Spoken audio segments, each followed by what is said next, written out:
So it's a pleasure to welcome onto the show then this morning Joseph J. Jones. I've got to say, Joseph, this is the first time I've actually been in a hotel room with a pop star since I spent an afternoon with Jedward many years ago. Oh, right. Well, hopefully I sort of don't follow in their footsteps. Yeah, I was going to say, career-wise and with the weird surroundings that happened to me that day, a very, very strange thing that I'm still struggling to get over.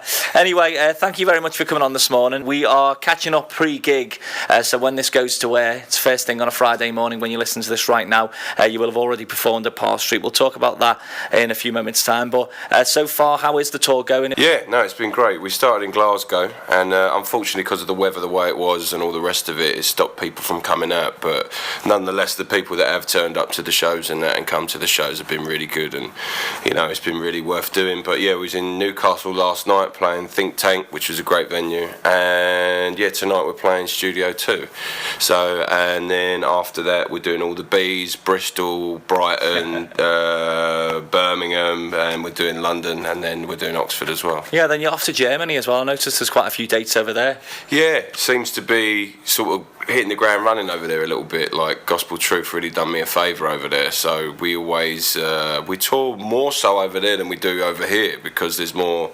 Yeah. I don't know. It seems to have, as I say, hit the ground running. But yeah, we're doing Germany, Switzerland, Austria. And then I think we come back and I've got a little break of just getting the album together. We were having a little chat before then, in the lift actually on the way up here, and I was asking you if this is the first time that you've actually played Liverpool, and you said no, you have played here before. Both of us still can't figure out where this venue is. We might need some help. How is it you described it again? I said it looked like it was a pub on top and it was like there was a prison underneath of it, and it was really dark, dimly lit and dark and dingy, and there was just like bars everywhere, and yeah, it was odd, but it was a cool venue nonetheless. Yeah. So please, answers on the back of a postcard if anyone can locate where that venue was. It was dark, dingy, and looked a little bit like a prison with a load of pubs around. So I'm quite interested in the journey with regards to how you've got into the music business, because reading through your biog and stuff, initially it looked like it was a career in boxing, was it, that you were going to go into, and this was following your dad's footsteps? Yeah, so I was basically treading in his footsteps, and he brought me and my brother up on boxing when we were kids. Yeah. And basically I just thought to myself, I'm not very academic, so what can I do? And I took up boxing, and then he trained us and started taking it a little bit more seriously, had a few bouts, had a few fights and that, and then music sort of come around in the cross path as well, and I sort of thought to myself, do I want to keep getting it in the face, or do I want to take a career in music? And I found this new love for music, so I was decided to leave it be. There is a bit of musical history though in the family, isn't there? Was it your grandfather who was a jazz guitarist for the BBC? Yeah, my grandfather was a jazz guitarist, and he played sessions for the BBC. He was in a band called the Del Grey Quartet, and I mean, my granddad, my uncle's a drummer,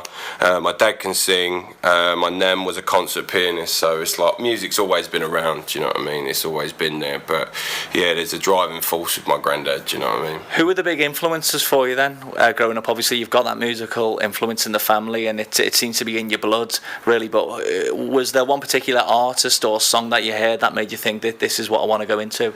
Well, I was always listening to like Frank Sinatra, Chet Baker, like all these jazz singers, like my nan brought me up on that stuff, and then it was like she started me from the very beginning, and then I started to move on upwards, and then I heard Johnny Cash, and it was like, wow, Johnny Cash, what a voice, because I consider him sort of like the first punk rock star in a way. But yeah, it was like sort of a bundle of all those musicians, and like Joy Division was a big turning point for me as a kid growing up. Like that really resonated with me. So it was all those, apart from Sinatra, but it was all those sort of voices that weren't quite singing voices that sort of, like projected. They've got a story to tell behind them, really, haven't they? I think with one thing with Johnny Cash straight away springs to mind is the word character. There's plenty of character, isn't there, in that voice? Massively. I mean, not many people can say I shot a man in Reno just to watch him die in a statement of a song.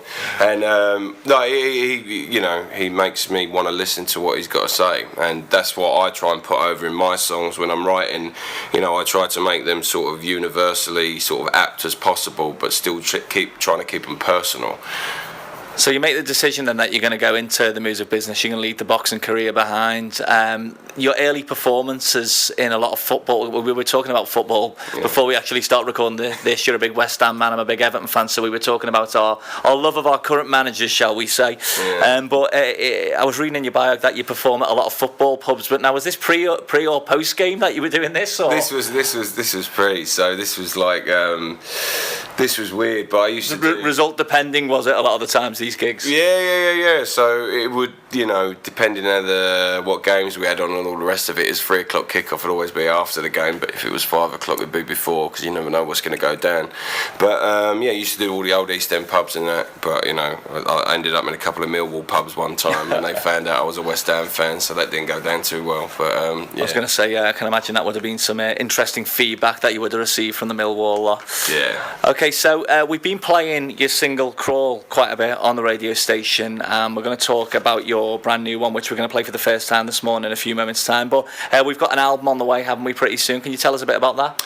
Yeah, the album has been in motion for like the last year, and I'm pretty much just like 95% done, and I've just got to sort of tweak little bits and bobs here and there. There might be another song that's added, but the album itself is sort of the tales of me growing up in East London and Essex sort of around that time, and just a young man coming of age a little bit and realising he can't do the things that he used to do, and he's got to grow up a little bit and become a better person.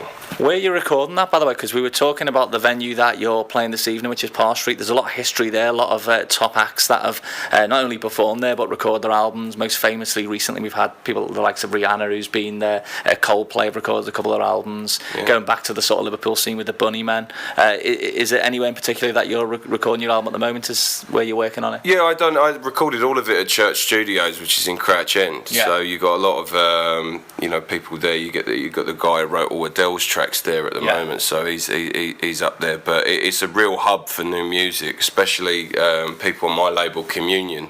They always seem to be there and recording. You walk past. I think see George Ezra there the other day. So like it's a cool place. It's this church that's been renovated into a studio, so it helps having that vibe, doesn't it? And if you're surrounded by creative people, like you say as well, that can only benefit you too. Oh yeah, you go out for a cigarette and then you all of a sudden you're just chatting away to somebody who's like more creative than you are, and you nick their ideas. I'll have some of that. Yeah, exactly. I like the story, by the way, behind the new single, which is called Speaking in Tongues. It was about conversations with an ex-girlfriend, wasn't it? Yeah, my ex-girlfriend was really religious, and I am not very religious. Like I always say, I'm the atheist that sings gospel. Yeah. But we would have these in-depth conversations about what we believed in and what we didn't believe in, and we'd never agree. So in the end, we'd always just go, "Oh, you're speaking in tongues." So does she know that this song's about her? Have you told her, or is she about to find out once it gets unleashed on the charts? I haven't seen her in a while. I mean, she's got a baby now and all the rest of it, so it's a bit weird, like even bumping into her. So yeah, I just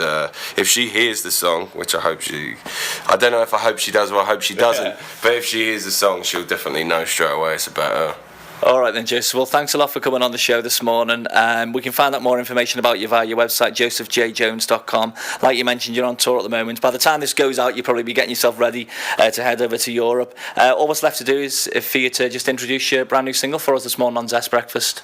Cool. I'm Joseph J. Jones, and you are listening to Speaking in Tongues on Zest Breakfast.